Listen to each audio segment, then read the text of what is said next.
ये आकाशवाणी पटना है। अब आप अभिषेक दास से प्रादेशिक समाचार सुनिए। पहले मुख्य समाचार। केंद्र सरकार ने लॉकडाउन की अवधि 2 सप्ताह के लिए बढ़ाई, 17 मई तक जारी रहेगा लॉकडाउन। केंद्र सरकार ने विभिन्न स्थानों पर फंसे प्रवासी श्रमिकों, छात्रों और अन्य लोगों को अपने घर भेजने के लिए स्पेशल ट्रेन चलाने का फैसला किया। राजस्थान में फंसे बिहार के छात्रों और कामगारों सहित अन्य लोगों को लेकर जयपुर और कोटा से रात 10 बजे खुलेगी स्पेशल ट्रेन। और कोविड-19 संक्रमित एक मरीज की एनएमसीएच में इलाज के दौरान मौत। आज भी 41 नए मामले सामने आए। स्वस्थ मरीजों की संख्या बढ़कर 98 हुई। अब समाचार विस्तार से। केंद्र सरकार ने लॉकडाउन की अवधि 2 सप्ताह के लिए और बढ़ाने का फैसला किया है। अब लॉकडाउन 17 मई तक जारी रहेगा। गृह मंत्रालय ने इस संबंध में नए दिशा निर्देश भी जारी किए हैं। दिशा निर्देशों के अनुसार ऑरेंज और ग्रीन जोन वाले क्षेत्रों में अलग अलग सुविधाओं को जारी रखने की अनुमति दी गई है। हालांकि रेड जोन वाले क्षेत्रों में कोई छूट नहीं रहेगी। गौरतलब है कि लॉकडाउन की अवधि 3 मई को समाप्त होने वाली थी। केंद्र सरकार ने विभिन्न स्थानों पर फंसे प्रवासी श्रमिकों, तीर्थयात्रियों, पर्यटकों, छात्रों और अन्य लोगों को अपने घर भेजने के लिए स्पेशल ट्रेन चलाने का फैसला किया है। गृह मंत्रालय में संयुक्त सचिव पुण्य सलिला श्रीवास्तव ने आज नई दिल्ली में ये जानकारी दी। आज गृह मंत्रालय ने आदेश जारी कर उन लोगों की आवाजाही की अनुमति रेल द्वारा भी दी है जो लॉकडाउन की वजह से फंसे हुए हैं, जैसे स्टूडेंट्स, माइग्रेंट लेबर, टूरिस्ट और पिलग्रिम्स। इसके लिए संबंधित राज्य सरकारें एवं रेलवे बोर्ड उचित व्यवस्था करेंगे और सभी हेल्थ प्रोटोकॉल्स का अनुपालन सुनिश्चित करेंगे। राजस्थान में फंसे बिहार के छात्रों और कामगारों सहित अन्य लोगों को लेकर आज जयपुर और कोटा से रात के 10 बजे स्पेशल ट्रेन खुलेगी। रेलवे के अनुसार जयपुर से खुलने वाली ट्रेन कल दोपहर 1:15 बजे दानापुर पहुंचेगी। ट्रेन में 24 डिब्बे होंगे, जिसमें 18 डिब्बे शयनयान श्रेणी के होंगे। यात्रा में केंद्र के दिशा निर्देशों का पूरा ध्यान रखा जाएगा। साथ ही सुरक्षा के भी पुख्ता इंतजाम रहेंगे। मुख्यमंत्री नीतीश कुमार ने प्रवासी लोगों के आवागमन के लिए ट्रेन चलाने के केंद्र सरकार के फैसले का स्वागत करते हुए प्रधानमंत्री नरेंद्र मोदी को धन्यवाद दिया है। रेलवे ने गृह मंत्रालय द्वारा जारी संशोधित दिशा निर्देशों के आलोक में आज से श्रमिक स्पेशल ट्रेन का परिचालन शुरू कर दिया है। रेल मंत्रालय के कार्यपालक निदेशक राजेश दत्त वाजपेयी ने बताया कि इन ट्रेनों का परिचालन निर्धारित प्रोटोकॉल के अनुसार राज्य सरकारों के अनुरोध पर होगा और इसके लिए नोडल अधिकारियों की नियुक्ति की जाएगी। उन्होंने बताया कि स्क्रीनिंग के उपरांत ही लोगों को यात्रा की अनुमति होगी और सोशल डिस्टेंसिंग के नियमों का पालन किया जाएगा। यात्रा की अवधि में रेलवे द्वारा यात्रियों को भोजन भी उपलब्ध कराया जाएगा। श्री वाजपेयी ने कहा कि गंतव्य पर पहुंचने के बाद राज्य सरकार की जिम्मेवारी होगी कि वह यात्रियों की स्क्रीनिंग करवाए और उन्हें अपने घर तक भेजे। राज्य सरकार ने कहा है कि दूसरे राज्यों से आने वाले कामगारों और अन्य लोगों की सीमा पर स्क्रीनिंग करवाने के बाद ही उन्हें अपने गृह जिला भेजा जाएगा। परिवहन विभाग द्वारा सभी जिलाधिकारियों को भेजे गए आदेश में वाहन कोषांग का गठन करने और जिला परिवहन पदाधिकारी को इसका नोडल अधिकारी बनाने का निर्देश दिया गया है। मुख्यमंत्री नीतीश कुमार ने दूसरे राज्यों से आने वाले मजदूरों के लिए प्रखंड स्तर पर क्वारेंटीन सेंटर बनाने का निर्देश दिया है। उच्च स्तरीय समीक्षा बैठक में श्री कुमार ने कहा कि लोगों की संख्या बढ़ने पर ऐसे केंद्र पंचायत स्तर पर भी बनाए जाएंगे। उन्होंने अधिकारियों को आने वाले मजदूरों के हुनर की जानकारी भी एकत्र करने का निर्देश दिया ताकि उन्हें रोजगार उपलब्ध कराया जा सके। प्रदेश में आज कोविड-19 संक्रमित एक मरीज की पटना एनएमसीएच में मौत हो गई। मृतक मोतिहारी का रहने वाला था और वह कैंसर से ग्रसित था। स्वास्थ्य विभाग के प्रधान सचिव संजय कुमार ने बताया कि युवक की उम्र 26 वर्ष थी और उसका मुंबई स्थित टाटा कैंसर रिसर्च इंस्टीट्यूट में इलाज चल रहा था। प्रदेश में कोरोना संक्रमण से यह तीसरी मौत है। इधर आज कोविड-19 के 41 नए मामलों की पुष्टि होने के साथ ही संक्रमितों की संख्या बढ़कर 466 हो गई है। नए मामलों में 13 मधुबनी से, 11 बक्सर से, 7 रोहतास से, 6 कैमूर से, 2 कटिहार से तथा एक मामला नालंदा और भोजपुर जिले से है। कटिहार में पहली बार कोविड-19 का मामला सामने आया है। अब तक राज्य के 30 जिलों के लोग महामारी की चपेट में आ चुके हैं। इधर देश में कोविड-19 से संक्रमित लोगों की संख्या 35,365 हो गई है। स्वास्थ्य मंत्रालय के अनुसार 9,065 लोग उपचार के बाद स्वस्थ हो चुके हैं, जबकि 1,152 लोगों की इस महामारी से मौत हुई है। प्रदेश में कोरोना संक्रमित मरीजों के ठीक होने का सिलसिला लगातार जारी है। अब तक 98 मरीज स्वस्थ होकर अपने घर लौट चुके हैं। आज 14 मरीजों को छुट्टी दी गई। पटना के एनएमसीएच से उपचार के बाद अपने घर लौटे मरीजों ने लोगों से नहीं घबराने और सरकारी दिशा निर्देशों का पालन करने की अपील की है। दूरी बना के रखे और मास्क पहन कर रखे। और यहाँ पर ये पटना में बहुत अच्छे इलाज हुए हैं। यहाँ पर डॉक्टर लोग बहुत अच्छे हैं, यहाँ के बहुत अच्छे इलाज हो रहे हैं। का कोई जरूरत नहीं है, हिम्मत रख के आगे बढ़े और इसके बाद सब कुछ अच्छा होगा। एनएमसीएच के कोरोना वार्ड के प्रभारी डॉक्टर अजय कुमार सिन्हा ने लोगों से अपील की है कि वे उपचार के बाद ठीक हो चुके कोविड-19 के मरीजों के साथ भेदभाव नहीं करें, क्योंकि इन्हें पूरी तरह स्वस्थ होने के बाद ही छुट्टी दी गई है। हमारा जो सक्सेस रेट है लगभग 40-45% है, जो नेशनल एवरेज से ज्यादा है।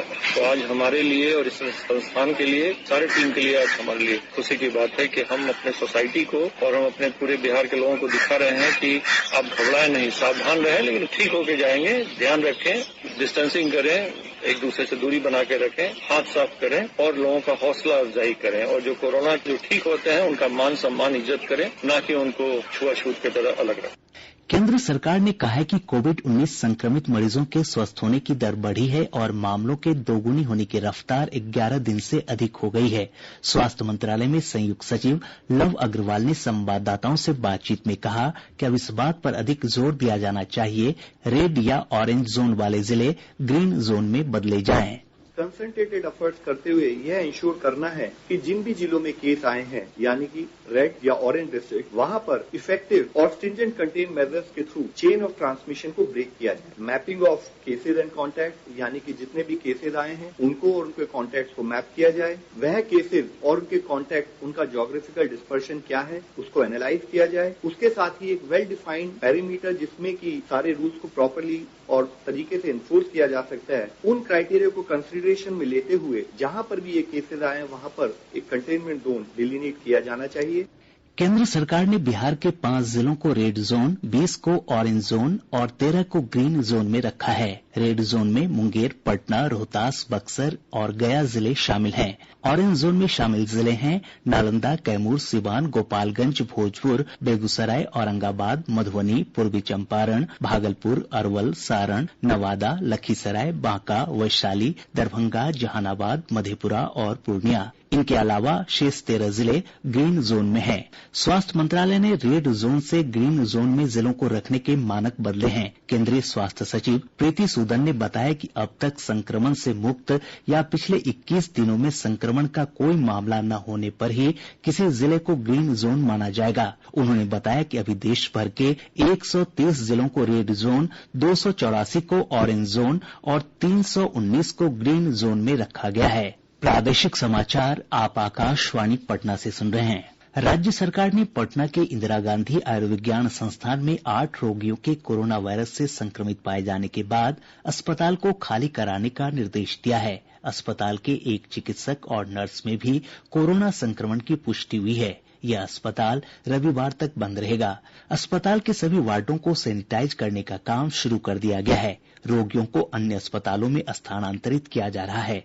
संस्थान के अधीक्षक मनीष मंडल ने बताया कि गंभीर रोगियों को आईसीयू में भेज दिया गया है। उन्होंने बताया कि अस्पताल के सभी कर्मचारियों की स्वास्थ्य जांच की जाएगी। इस बीच कोविड-19 महामारी को देखते हुए सभी चिकित्सकों की छुट्टियां 31 मई तक के लिए रद्द कर दी गई हैं। वहीं कोरोना के बढ़ते संक्रमण को देखते हुए पुलिस मुख्यालय ने 55 वर्ष से अधिक उम्र वाले पुलिसकर्मियों की फील्ड ड्यूटी नहीं लगाने का फैसला किया है। नई दिल्ली के सीताराम भारतीय विज्ञान और अनुसंधान संस्थान के वरिष्ठ परामर्शदाता डॉक्टर अमरचंद बजाज ने कोरोना वायरस संक्रमण को रोकने के लिए साफ सफाई के महत्व पर बल दिया है। तो सोशल डिस्टेंसिंग की बात करें, जहाँ जरूरत ना हो उसमें घर से बिल्कुल बाहर ना निकले, कोशिश करें कम से कम बाहर निकलना है। जहाँ आप 2 लोग खड़े हैं, जितना मैक्सिमम फासला 2 लोग बीच में हो सके कोशिश करें 2 मीटर दूर खड़े रहें, नहीं तो कम से कम 1 मीटर दूर खड़े रहें। केंद्र सरकार ने एक बार फिर स्पष्ट किया है कि एक राज्य से दूसरे राज्य के बीच ट्रकों की आवाजाही पर किसी प्रकार की रोक नहीं है। गृह मंत्रालय में संयुक्त सचिव पुण्य सलिला श्रीवास्तव ने संवाददाताओं से बातचीत में कहा कि ट्रकों को विशेष पास की भी आवश्यकता नहीं है।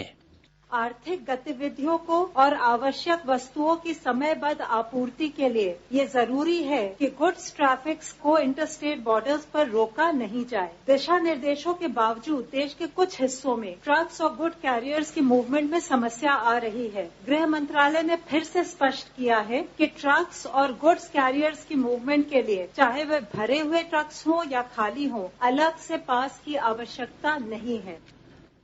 One nation one ration card योजना से बिहार समेत 5 और राज्य जुड़ गए हैं। उपभोक्ता मामलों के केंद्रीय मंत्री रामविलास पासवान ने एक ट्वीट में ये जानकारी दी है। इस योजना के तहत जुड़े राज्यों के लोग अपने राशन कार्ड पर किसी भी राज्य में किसी भी जन वितरण प्रणाली दुकान से खाद्यान्न का उठाव कर सकते हैं। बिहार के लोगों ने केंद्र की तरफ से मिलने वाली विभिन्न सरकारी योजनाओं पर खुशी व्यक्त की है। मैं नरेश कुमार, छोटू सोनी, घर रघुनाथपुर, थाना तुर्कलिया, जिला पूर्वी चंपारण, बिहार का निवासी हूँ। इस लॉकडाउन के दौरान में मैं अपना खेती सही समय पर गेहूं का कटनी करा लिया और सब समय पर हो रहा है। प्रधानमंत्री सम्मान निधि योजना का रुपया आ भी गया, राशन का पैसा भी समय पर मिल जा रहा है। यहाँ प्रधानमंत्री सहयोग बहुत ज्यादा है, बहुत सराहनीय काम है ये। मैं रंजीत सिंह फतेहपुर जिला पटना से बोल रहा हूँ। हमें प्रधानमंत्री कृषि योजना के तहत 2000 रुपया हमें प्राप्त हुआ है और उस पैसा से मैं खेत में छिड़काव किया हूँ और आम वगैरह का पेड़ है उस पर मैं छिड़काव किया हूँ। मैं प्रधानमंत्री जी को तहे दिल से शुक्रिया अदा करता हूँ। आज अंतर्राष्ट्रीय श्रम दिवस है। इस दिन को मजदूरों के योगदान के सम्मान के रूप में मनाया जाता है। राष्ट्रपति रामनाथ कोविंद और प्रधानमंत्री नरेंद्र मोदी ने इस अवसर पर श्रमिकों को शुभकामनाएं दी हैं। राज्यपाल फागू चौहान और मुख्यमंत्री नीतीश कुमार ने भी श्रमिकों को अपनी शुभकामनाएं दी हैं।